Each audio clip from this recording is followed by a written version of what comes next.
Hey guys, it's Jane. It's Friday. It's my birthday. So I'm here. I'm here. I'm even more of my morning glory than usual. This is a new bathrobe that my sister bought me for my birthday, and so maybe I'll stay in it all day. Who knows? I'm sorry about last week. I filmed Friday Reads, but I wasn't happy with it, and there wasn't really time to redo it. And the week has been a nightmare. We've had gastro through the house. December is always kind of bananas, but this year it feels like even more so than usual. But I'm banishing all of that from my mind today. So I just thought I'd show you some of my birthday presents. We'll start there, shall we? I live in a house full of boys, so they had to buy me Lego because they can't not. But they got me girl Lego because they thought that that's what I would like. So clearly I still have some work to do there, but that's all right. My 6-year-old has already asked if he can help me make this up after he gets home from school today. So that looks like it might be fun. But in more bookish related things, I got this one. This was a very fun package to kind of feel and try and work out what it was. But it's this, an ampersand. An ampersand because, as my 10-year-old told me, they didn't have any J's left in stock. There's nothing quite like children, is there? And my husband and I then spent a little while telling him about how even if it's the truth, sometimes you don't have to say it. You can make up a rationalisation. You can make up a story. Because when we think of you, Mum, we think of hugs and cake and anyway, I don't know. So, yeah. So, clearly work still to do with all of my children. I also got this, which looks fascinating. It's an actual atlas of cursed places. And it's got these beautiful maps and stories of why they qualify for this category of cursed places. A travel guide to dangerous and frightful destinations by Oliver Le Carré. Looks like Le Carré, but then it's got an R on the end, and I don't know how you pronounce that, but that I'm really looking forward to getting into. I also got a gift card for my e-reader, and finally, I'm a little bit excited about this. I got a new Beatles record. I don't actually have any Beatles records. All my Beatles recordings are on CD.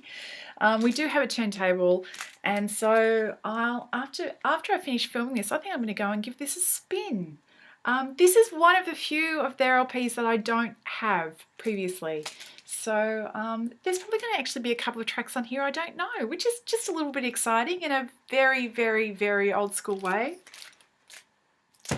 I've got one more present I'm going to show you. This is a present I bought for myself. I went out yesterday to do a few last minute things, and I was not going to be going out yesterday, but I've had children home from school sick and stuff all week, and so I had to go out, and it was raining cats and dogs. And then I finally and I had to walk to the bus stop and this, that and the other, and then I got there and I had left in such a hurry that I had not brought my e-reader, and it was like the apocalypse. It was like, I'm not going to make it. I'm not going to make it through to my birthday. But anyway, I got to the shops, and I looked into the bookstore, and they had this newly out, which is just a little fun gifty book thing that I could put in my handbag, and I read it while I was waiting for the bus on the way home. It is Iced Beer and Other Tantalising Tips for Life by Lily Chin. Lily Chin is a newsreader on SBS and has been doing this for like decades. She has cultivated a very particular persona. In essence, the woman is terrifying in a very funny way. So this has got all sorts of terrible life advice in it, and I was having a little chuckle at the bus stop while I was reading yesterday. So that's a little book, a birthday present that I bought for myself. Now, to the Friday Reads part of the equation, I am currently reading 2 books. This one I'm nearly finished, It's The Mirage by Matt Ruff, and I'm not going to say anything because I'm hoping it may not be until the new year, because I think I might need to reread this. This is honestly, I think this is up there for top 3 of the books that I've read this year.